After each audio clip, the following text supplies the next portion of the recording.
For 20 years, she had no idea. The exhaustion, the weight falling off her, the night sweats. Her doctors were testing her for cancer. What they found instead had been sealed inside her 2 decades earlier, a surgical sponge. Left behind at the end of an operation she had half forgotten and never once counted as missing. And she is not a freak accident. She is a category. There is a name for what happened to her, a never event. Something that, by every rule and every checklist, should never be able to happen. I've spent 10 years in operating theatres. The counts we run to stop this are the ritual I've watched most closely. So let me tell you the truth about them. Because here is what a thing left inside you actually does. Sometimes, nothing. Your body quietly wraps it in scar tissue and you carry it for years with no idea it's there. And sometimes your body fights. A wound that won't heal. Infections that keep coming back.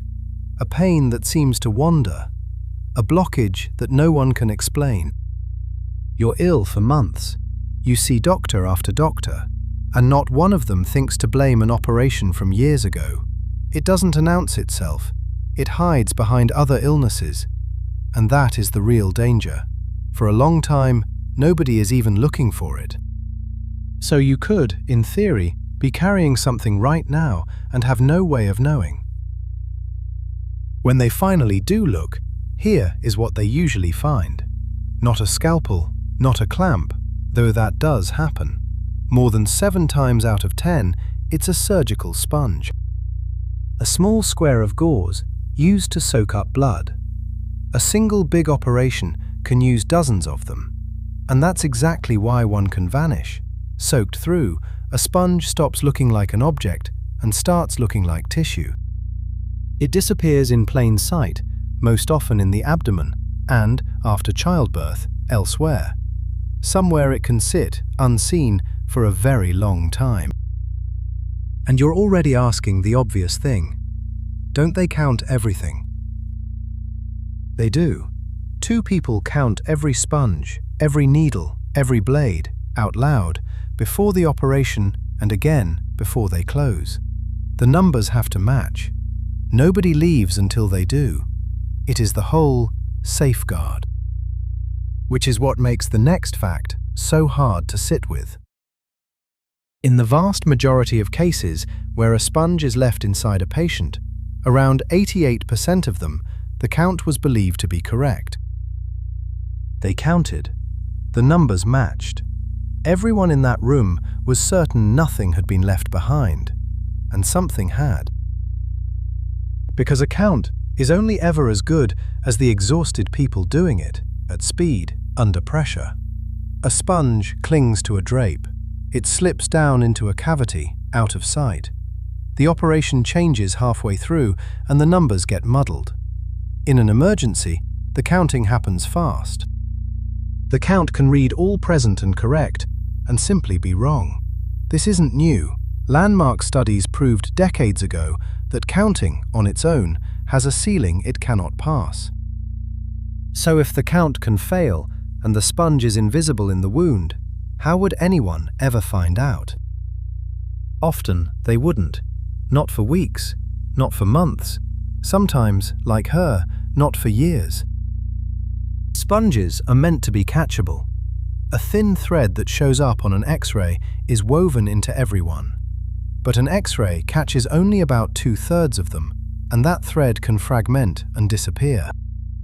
So more often than you'd think, the first thing to raise the alarm isn't a machine at all. It's your own body, months or years too late. Which is exactly why this is treated the way it is. It's called a never event for a reason. It is one of the few mistakes an entire profession has decided to hunt all the way to zero. So the count is only the beginning now. If the numbers ever fail to match, nobody closes you up. An X-ray is taken then and there before you leave the room. And increasingly, every sponge carries a tag, a barcode, or a tiny radio frequency chip. At the end of the operation, a wand is passed over your body. If a single one is still inside you, it beeps, before they ever close. The count catches most of them. The technology catches the ones the count misses. 2 nets now, not 1.